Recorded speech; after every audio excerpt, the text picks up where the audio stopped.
Assalamualaikum murid-murid, apa khabar? Cikgu harap murid-murid sihat di samping keluarga. Duduk diam-diam di rumah dan bersedia untuk PDPR. Kali ini PDPR Bahasa Melayu tahun 5, unit 7, bijak bertindak.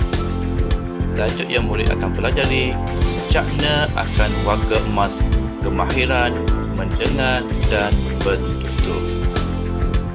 Apa yang dapat murid kuasai? Murid perlu mencatat 4 maklumat tersirat berdasarkan bahan tersurat yang dibaca dalam petikan pada muka surat 48 mengenai cakna akan warga emas dalam bentuk grafik dan ulasan. Jom kita lihat buku teks muka surat 48. Afifi sekeluarga membuat persiapan untuk menjaga keselamatan Datuk ketika tinggal di rumah mereka. Sudahkah kamu kenal pasti tempat-tempat yang perlu kita utamakan bagi keselamatan Datuk? Bolehkah kamu jelaskan tempat-tempat tersebut?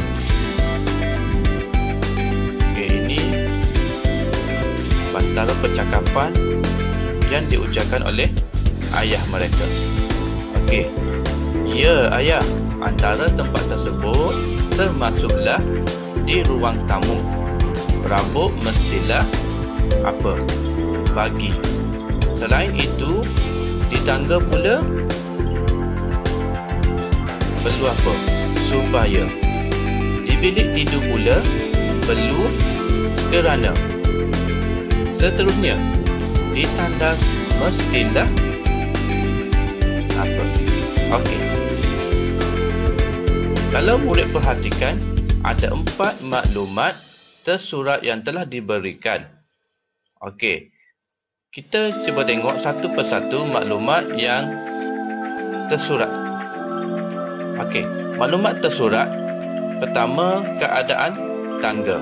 Okay, kalau murid perhatikan, di tepi tangga itu ada selusur tangan atau pemegang tangan.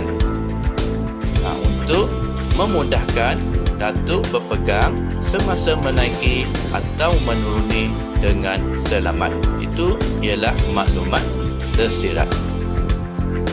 Yang kedua, susunan perabot.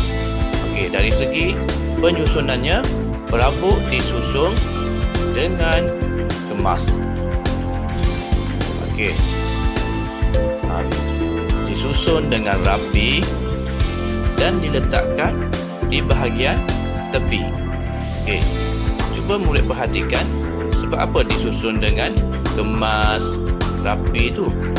Supaya Datuk dapat bergerak dari satu tempat ke satu tempat dengan selamatlah. Maknanya susunan perabotnya disusun tidak serabut. Maknanya disusun dengan kemas, elok. Yang ketiga, ketinggian katil dan ketebalan tilam. Katil bagi warga emas tidak perlu tinggi dan tilam pula tidak terlalu tebal, sesuai dengan keadaan fizikal Datuk tadilah, supaya dapat memudahkan Datuk baring dengan selesa. Okey, di tandas kena ada pemegang dan juga pelapik. Okey, seelok-eloknya bagi warga emas kita perlu memasang pemegang bagi memudahkan Datuk berpaut pada pemegang tersebut semasa hendak bangun, dan pelapik dipasang supaya tidak mudah tergelincir untuk bagi Datuk lah. Okey.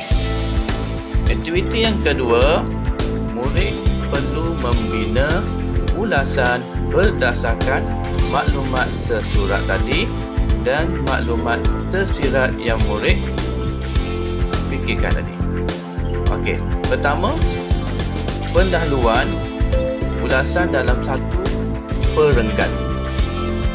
Okey, Afifi sekeluarga sedang membuat persiapan untuk menjaga keselamatan Datuk ketika tinggal di rumah mereka. Antara tempat tersebut termasuklah, okey, murid dapat ambil pendahuluan pada pernyataan yang telah diberi, ya. Okey, kemudian masukkan maklumat tersurat dan tersirat.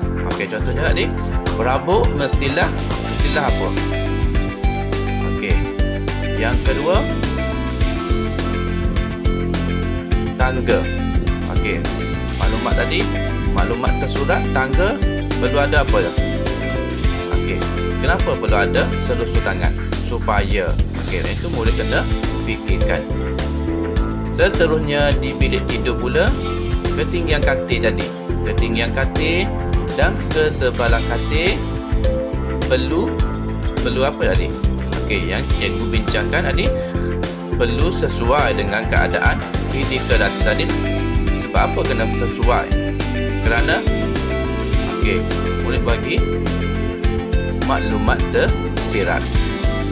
Seterusnya di tandas mestilah. Okey, mestilah apa?